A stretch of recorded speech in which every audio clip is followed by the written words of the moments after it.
नमस्कार, मैं डॉक्टर मंजू भार्गवी सिंफो में आप सभी का हार्दिक स्वागत करती हूँ। आज मैं आप लोगों को सखी वे मुझसे कहकर जाते कविता का भावार्थ सुनाने जा रही हूँ। प्रस्तुत कविता में गौतम बुद्ध या सिद्धार्थ जो है अपनी पत्नी और बच्चे को छोड़कर वहां से चला गया होता है।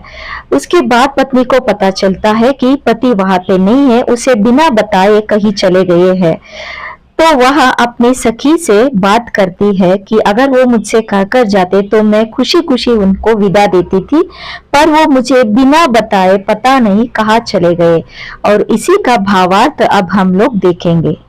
कविता की शुरुआत में यशोधरा यह कहती है कि उनके स्वामी या प्रियतम ने चोरी चोरी विदाई ली, ना तो उन्हें इस बारे में कुछ बताया और ना ही वह उसे अपने साथ ले जाने के लिए तैयार हुए।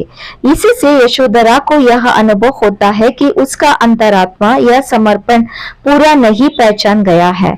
वह सिद्धार्थ के इस आकस्मिक और चुप के विदा से दुखी होती है, क्योंकि उसने अपने स्वामी के मन की बात को पूरी तरह समझने की कोशिश की थी। यशोधरा का कहना है कि उसका प्रियतम को धर्म और कर्तव्य के कारण युद्ध के लिए भेज देती है। वह यह स्वीकार करती है कि जब पति ने अपना कर्तव्य निभाने के लिए युद्ध जाने का निश्चय किया तो उसे सज्जित किया और युद्ध के लिए भेज दिया। यह उसका सच्चा प्रेम और समर्पण दर्शाता है, क्योंकि वह जानती है कि यह समय उसके प्रियतम के लिए और चाहे कुछ भी हो तो उसे इस कर्तव्य को निभाना होगा।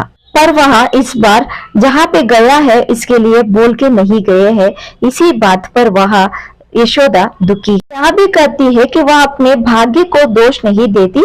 हालांकि प्रियतम ने उसे छोड़ा और उसका गर्व टूट गया। प्रियतम के जाने से उसका मन भारी हो जाता है और वह सोचती है कि शायद यह भी भाग्य का खेल है, क्योंकि वह जानती है कि अब प्रियतम वापस नहीं लौटेंगे। इस त्याग और जाने के बाद उसे वियोग का भयानक अनुभव होता है।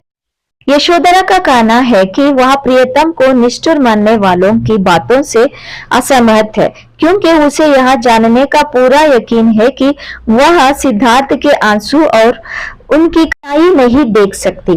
प्रियतम के युद्ध के जाने के बाद वह दुखी है, क्योंकि उसे यह नहीं पता कि प्रियतम का संकट क्या होगा। वह उसके लौटने का इंतजार करती है ताकि वह देख सके कि प्रियतम को क्या तकलीफ हुई। यहाँ पर युद्ध का तात्पर्य है कि सिद्धि पाना। यशोधरा अंत में यहाँ कहती है कि प्रियतम की वापसी के बाद वह उसे पूरे आदर और प्रेम से स्वागत करेगी। वह जानती है कि सिद्धार्थ जब लौटेंगे तो उनके साथ कुछ अद्भुत अनुभव और बदलाव लाएंगे, लेकिन उनके मन में यह डर भी है कि सिद्धार्थ के वापस आने पर उन्हें पहले जैसा देख पाएगा या नहीं। वह चिंतित है कि सिद्धार्थ के लौटने पर क्या वह पहले जैसा होगा, क्योंकि सिद्धि का अनुभव किसी को भी बदल सकता है।